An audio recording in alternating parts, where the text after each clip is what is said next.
Hi, Andy Kennedy here from Toi Ohomai. We're looking today at the Toyota Corolla HYBRID 2017. It's got a 1.8 litre petrol engine with an electric motor driving the front wheels. It runs up to about 100 kilowatts and it has nickel metal hydride batteries like most Toyotas. It has push button start, satellite navigation. It's got no apps like Android Auto or Apple CarPlay fitted. Unfortunately, it's too old for that. It's still got sooner traffic updates on it, which is quite handy. It can take up to 6 Bluetooth phones. It's got dual climate heating. It's got good display in front, which menus are available to the driver without looking away to the side.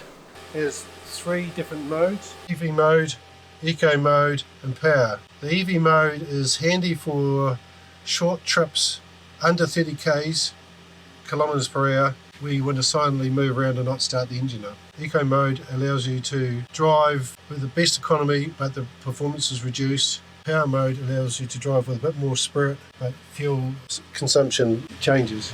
I'm going to try to get into the back seat. Andy's left it in his normal position, which is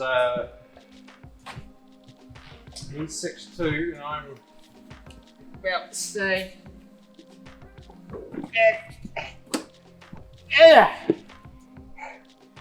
We are not going anywhere today, Andy. There's not much, I don't think there's much leg room for anyone really, even if you're smaller. Not much leg room. Short trips, very short trips. And my head's on the roof. It's on the roof. I don't feel comfortable. My head has no back support. Oh, my head has no support. I am not comfortable, Andy. I'm not comfortable. This is a small hatch. Yep. It's very similar to a normal Toyota Corolla, but you'll see the gear lever is quite a bit different. It has only reverse, neutral and drive and B. If you select B, it gives you enhanced brake regeneration of the battery. Oh, is that what it is? Yeah. I wasn't sure what B was. The hatch size is quite reasonable, like a standard sort of small hatch, and quite a bit of room. It has got a bit of storage underneath here, and it's got the space saver spare tyre. Space saver. Any high voltage cables are covered in orange, and the safety features of this motor are pretty intense, so that the chances of you being electrocuted is very low.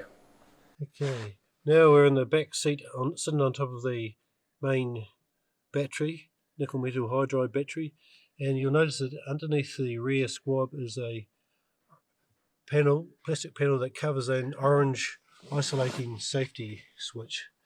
So if there's any major problem with the battery, it can be isolated by disconnecting, pulling that out. Now I find this quite unusual to be so easily available to some rear seat passengers. So what if I do, if I pull that, what happens? The car will stop. It isolates the battery. Oh yeah. No, Make it safe. It's the type of thing you disconnect when working on the battery or high voltage system. Above, and then the little bit of plastic is covering it. Yeah. Not really You see it? child-proof. Yeah. Okay, we're off for a little drive. I had to go beforehand and I found it comfortable to drive, but a bit gutless on acceleration. Pickup. Yeah. Okay, I've driven this a bit already too, so we'll just take it for a small run. One thing that is good about a hybrid is as your engine starts, it's seamless. There's no starter motor coming in. And when under EV electric mode, which it starts off usually, it's very quiet and pleasant for commuting and things like that. When does it kick into the engine? The engine will kick in depending on the voltage of the main drive battery, which can vary depending on what state it's in. So it'll be coming in and out as we drive around. So as we drive along here, and if I would back off the throttle, it'll turn off. So there'll be no petrol engine running. So it will be either go in electric mode or engine mode, depending on that voltage and how much power I want to, acceleration or performance I want to give to it. And the petrol in it is... Another thing about this engine, it uses 98 octane fuel, which is a bit of a downer, I think. The new model with it is basically the same drivetrain, the upgraded one, is got can take 91.